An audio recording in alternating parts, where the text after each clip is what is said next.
वैधानिक चेतावनी। अगर आप सत्य सुनने की हिम्मत नहीं रखते तो ये वीडियो आपके लिए नहीं है।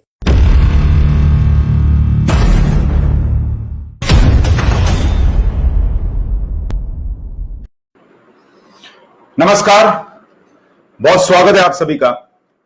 मैं हूं सुशांत सिन्हा। आज के इस वीडियो में बात अफगानिस्तान की और भारत की। अफगानिस्तान में जो हो रहा है उसका भारत से क्या कनेक्शन है, इसको समझना बहुत जरूरी है। और आपको एक बात यह भी स्पष्ट करूं कि आज का यह वीडियो मैं सिर्फ बतौर पत्रकार नहीं बना रहा हूं।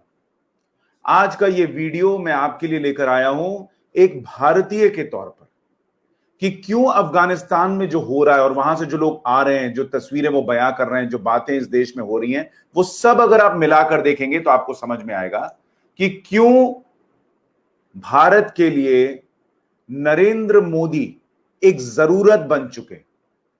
और बहुत गंभीरता से मैं कह रहा हूं कि भारत के लिए नरेंद्र मोदी एक जरूरत बन चुके हैं।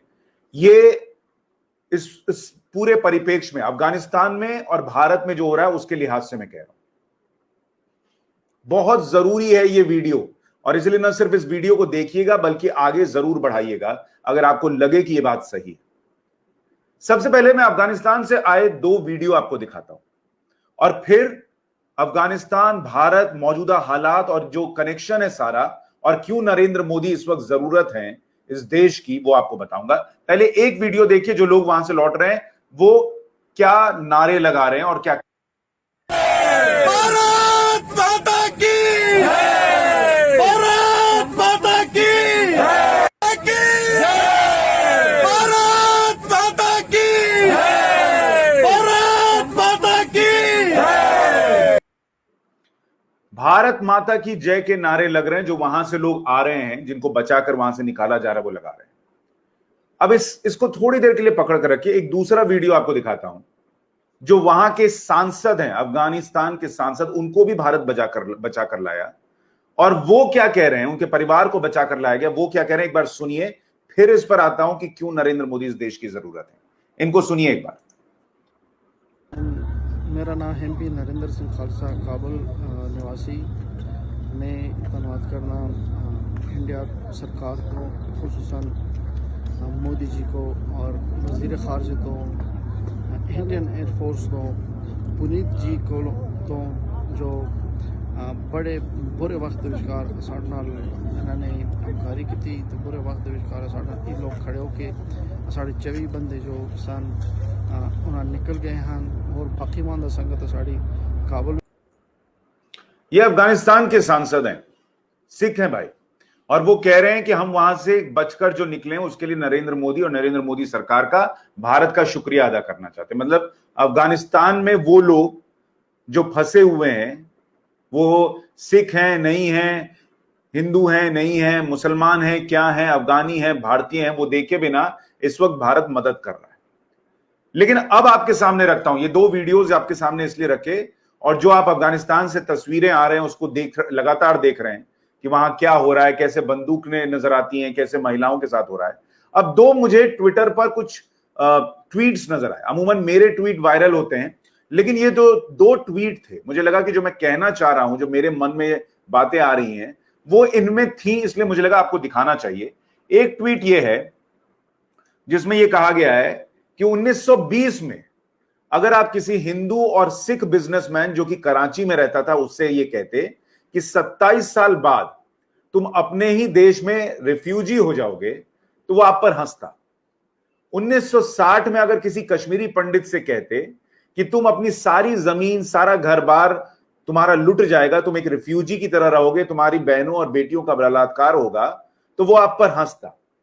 लेकिन ये वैसे ही है जैसे अगर आप मौजूदा हालात में किसी से कहें कि ये लोग जो सत्ता पाने के लोभ में, वो ये नहीं लिख रहे, वो कह रहे हैं कि 25 साल बाद, आज से 25 साल बाद हिंदू जो है वो इस देश में रिफ्यूजी हो सकते हैं, ये आप कहेंगे तो लोग आप पर हंसेंगे। मैं उसको हिंदू के लिहाज से नहीं देखता, मैं उसको इस लिहाज से देखता हूं कि अगर आप जो है इस देश में जो मौजूदा परिस्थिति में चीजें चल रही हैं उनको अगर आप देख रहे हैं और आपको यह लगता है कि भाई इस देश में सब कुछ ठीक ही चलेगा, देश ऊपर ही जाएगा, और 25 साल बाद देश जो है वो तरक्की कर रहा होगा, तो ऐसा नहीं है।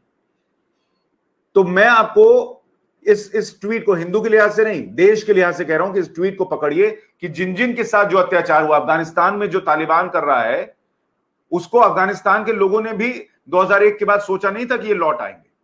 और एक दूसरा ट्वीट आपको दिखाना चाहता हूं जिसमें यह कहा गया है कि अफगानिस्तान से क्या सबक लेना चाहिए। और वो ट्वीट ये कहता है कि lessons from Afghanistan, your dream house, your dream car, dream life, bank balance, business shall all turn to dust if your nation does not stand. मतलब अगर आपका देश नहीं बचेगा तो कौन सी गाड़ी है, कितना बैंक में पैसा है, कोई फर्क नहीं पड़ता, कोई आता है और बंदूक से गोली मारकर निकल जाएगा। Your assets are valueless if your country has no asset. अगर देश के पास कोई एसेट नहीं है तो आपका सारा एसेट बेकार है। You can become a refugee in minutes if your leaders sell you off. अगर आपके नेता आपको बेच देते हैं तो आप 2 मिनट में रिफ्यूजी बन जाएंगे और कोई फर्क नहीं पड़ता कि आपने अकाउंट में कितने पैसे रखे। और ये जो 2 ट्वीट हैं, इनकी बातें इतनी जरूरी हैं, इतनी मौजू हैं, इतनी अभी इस वक्त के हालात में सेट होती हैं कि अगर देश में जो हो रहा है इसको आप नहीं समझेंगे कि कुछ लोग सत्ता पाने के लिए किस हद तक जा रहे हैं और क्या कर रहे हैं, तो आपके साथ आने वाले 20-25 साल में क्या होगा आपको पता ही नहीं चलेगा। और मैं आपको ये समझाता हूं उदाहरण के जरिए। जैसे अगर आप इस उदाहरण को देखें कि महबूबा मुफ्ती कहती हैं don't test our patience. Mehbooba Mufti compares Jammu and Kashmir with Afghanistan situation, BJP hits back. ये वो महबूबा मुफ्ती हैं जो ये कहती हैं कि भाई हमारे सब्र का इम्तिहान मत लो, वरना जम्मू कश्मीर में क्या होगा आप सोच नहीं सकते। ये वही महबूबा मुफ्ती है जो कुछ दिन पहले कह रही थी कि अगर 370 हटा तो कोई तिरंगा उठाने वाला नहीं मिलेगा। अभी वहां तिरंगा उठाने वाले भी मिल गए, तिरंगा लहराने वाले भी मिल गए, लेकिन ये धमकी देती हैं कि अफगानिस्तान जैसा हाल हो जाएगा अगर हमारे सब्र का इम्तिहान लेना बंद नहीं किया। और सब्र कैसे टूट गया? क्योंकि ईडी ने इनकी मां से पूछताछ करी। तो ये लोग अपने फायदे के लिए कश्मीर में आग लगाने की नौबत आ जाए तो उससे भी पीछे नहीं हटेंगे।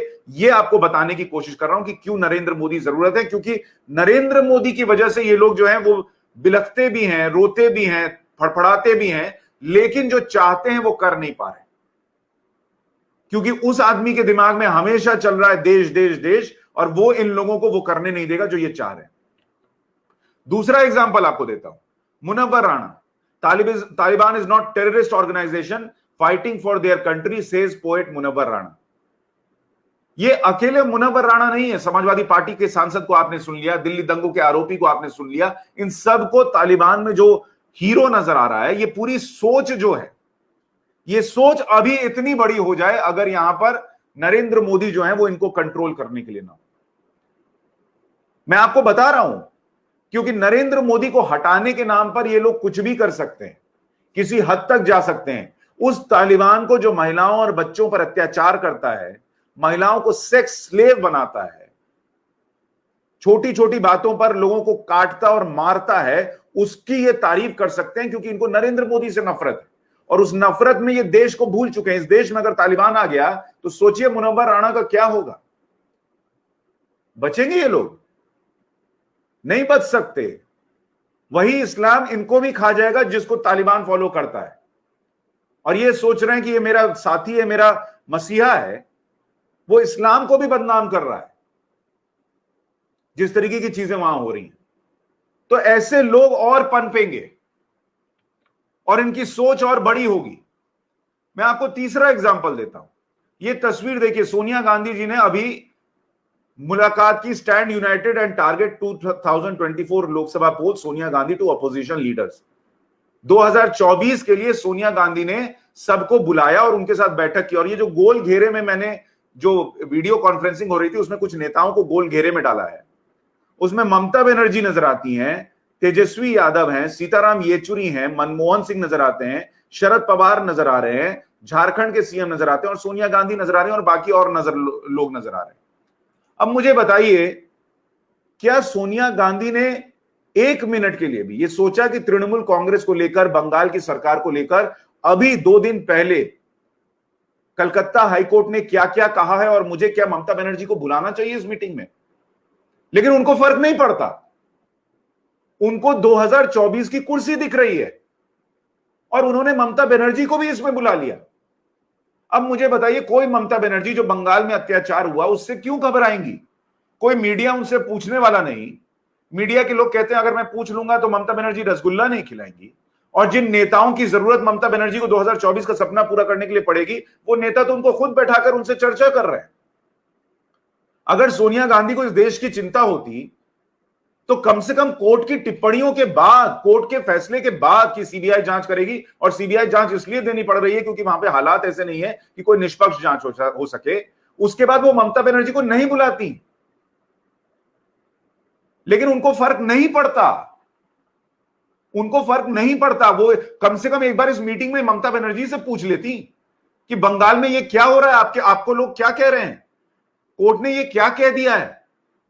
लेकिन किसी को फर्क नहीं पड़ता, सबको कुर्सी दिख रही है, देश किसी को दिख ही नहीं रहा है, देश में क्या हो रहा है इससे किसी को फर्क ही नहीं पड़ रहा है।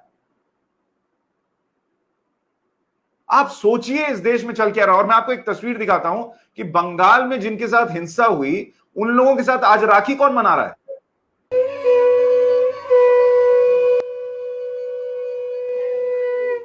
ये आतिफ रशीद है, एनएचआरसी के वाइस चेयरमैन, जो गए थे वहां पर और उनको रोका गया था एनएचआरसी की तरफ से। वो बंगाल के पीड़ितों के साथ राखी बना रहे हैं। मुसलमान है, उनका कोई लेना देना नहीं है राखी से, लेकिन एक कॉन्फिडेंस देने के लिए वो उनके साथ ये सब कर रहे हैं। कोई ममता बनर्जी गई कि जिसका भाई मर गया है, जिसका कोई अपना नहीं है, मैं आज उनके साथ राखी मनाती हूं, ये हुआ क्या? लेकिन इस देश में कोई नहीं पूछेगा, कोई नहीं बोलेगा। ये इस देश में हो रहा है। और मैं आपको एक और तस्वीर दिखाना चाहता हूं, इसको भी देखिए, एक और एग्जांपल देता हूं, इसको पढ़िए जरा। Sugar cane farmers block highway railway track in Punjab Jalandhar ask state government to clear their dues. Punjab के अंदर राज्य सरकार ने जो गन्ना के किसान हैं उनका पैसा नहीं चुकाया, और ये लोग जब ट्रैक्टर लेकर निकलते हैं देश में, किसान आंदोलन जो चल रहा है उसको बढ़ावा देने के लिए, तो अपने आप को किसान का सबसे बड़ा मसीहा बताते हैं। और अपने यहां एक ऐसा कानून है जिसमें अगर कॉन्ट्रैक्ट फार्मिंग में किसान जो है वो नियम को तोड़े पंजाब के अंदर, तो उसको जेल हो सकती है। जो गन्ना का किसान है उसको वहां पर ड्यूज, उनका जो बकाया है वो पूरा नहीं किया जा रहा है। लेकिन यहां पर कुछ लोगों को इस्तेमाल करके, सो कॉल्ड किसानों को, आड़तियों को इस्तेमाल करके देश में एक पूरे हिस्से को बंधक बनाकर रखा गया है। जहां जहां चुनाव होता है ये लोग जाते हैं कि नहीं नहीं इनको हरा दो, नरेंद्र मोदी को कुर्सी से उतारो। ये सब चीजें आज जो हो रही हैं, अगर आज आप नहीं समझेंगे, संसद नहीं चलने दी गई, इतने बड़े बड़े मुद्दे थे उनको डिस्कस नहीं होने दिया गया। क्यों? क्योंकि सरकार को घेरना था, सो कॉल्ड इनको अपना एजेंडा चलाना था। इन बातों को अगर आज आप नहीं समझेंगे तो जिन्होंने 20-25 साल, जो ट्वीट आपको दिखा रहा था कि 20-25 साल पहले किसी को समझ में नहीं आता था कि मेरे साथ ये होगा, इस देश में नरेंद्र मोदी को हटाने के नाम पर भयंकर बवाल होगा, भयंकर परिस्थितियां बनेंगी। और नरेंद्र मोदी, चाहे वो किसानों को फायदा पहुंचाने के लिए जो पूरा सिस्टम बदलना है, उसके लिए कानून लाना पड़े और उस कानून को लाकर उस पर अडिग रहना पड़े कि कहीं ऐसा ना हो कि किसानों के साथ नुकसान हो जाए। उन कानूनों का विरोध होते हुए भी किसानों के अकाउंट में जो पैसा देना है वो देना पड़े। सिखों और हिंदुओं को जिस तरीके से पाकिस्तान में रिफ्यूजी बनाकर रखा जा रहा है, जिस तरीके से उनके साथ बर्ताव हो रहा है, उनको यहां की नागरिकता देने के लिए सीए लाना पड़े और उसका विरोध हो तो भी उस पर अडिग रहना। 370 हटाने को लेकर तमाशा हो लेकिन उस पर अडिग रहना, ये काम नरेंद्र मोदी कर रहे हैं। और मैं बतौर पत्रकार नहीं, बतौर नागरिक कह रहा हूं कि अगर कोई एक नेता इस तरीके की सोच रख रहा है देश के लिए, तो दूसरे जो नेता हैं उनको भी तो ये सोच दिखानी चाहिए कि वो देश के लिए लड़ रहे हैं, देश के लिए कर रहे हैं। आपको देश के लोगों से फर्क नहीं पड़ता, देश में क्या हो रहा है इससे फर्क नहीं पड़ता, सिर्फ एक कुर्सी की खातिर। और जो लोग अफगानिस्तान से आ रहे हैं ना, वो क्लियर मैसेज दे रहे हैं, क्लियर मैसेज कि अगर एक मजबूत नेता ना हो केंद्र में, एक मजबूत लीडरशिप ना हो, तो क्या होता है उसका उदाहरण है अफगानिस्तान। तालिबान जैसी सोच कैसे हावी होने लगती है उसका उदाहरण है अफगानिस्तान। और वही तालिबानी सोच जो यहां लोग पाल रहे हैं और कोशिश कर रहे हैं कि किसी तरीके से इसको बढ़ाया जाए, तालिबान को हीरो बताना, तालिबान को सलाम ठोकना, ये लोग जो कर रहे हैं वो इस देश में अभी बढ़ नहीं पा रहा, क्योंकि यहां एक मजबूत नेतृत्व नजर आता है। इस पर सोचिएगा। जिस दिन वो नेतृत्व मजबूत नहीं होगा, मैं वो भी आपके सामने रखूंगा, लेकिन एक नागरिक के तौर पर इस पर सोचिएगा और कमेंट बॉक्स में अपनी राय दीजिएगा। और ये बहुत जरूरी वीडियो है, इसको आगे बढ़ाइए ताकि विपक्ष भी जो है वो देश विरोधी ताकतों का विरोध का समर्थन करना रोके, और देश विरोधी लोग अगर नजर आए तो उनको क्रिटिसाइज करे, ताकि देश की बात हो, सिर्फ एक कुर्सी की बात ना हो। जगाइए उनको भी। नमस्कार।